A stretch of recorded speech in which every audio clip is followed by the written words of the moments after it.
For me, Greyhound is really special because of the amount of care and attention that went into it. None of us, thankfully, approached this as if it would be some kind of streaming lesser than.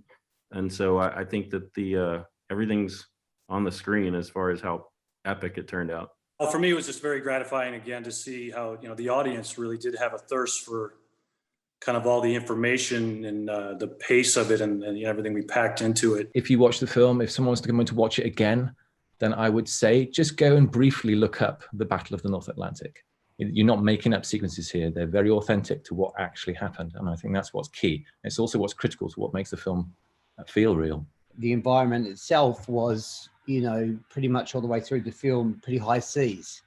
And that was all generated in CG. There wasn't any ocean or gimbal, so to speak, in the whole project. I see this movie as part modern thriller, part period piece, and part horror movie.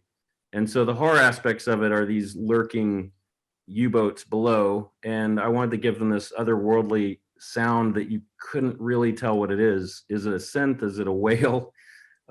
Is it which it is, a violin being played very poorly through a bunch of effects? And this was a type of movie where just where you got to the end of one difficult sequence, there began another that was even more difficult. Yeah, it was kind of a learning process when we were on there because it wasn't like a regular set that you would have normally worked on. One thing that helped us quite a great deal, since a lot of the movie was shot on stage, was we shot much of it in script order. I hope that we got people guessing on the techniques on how we went about making this film.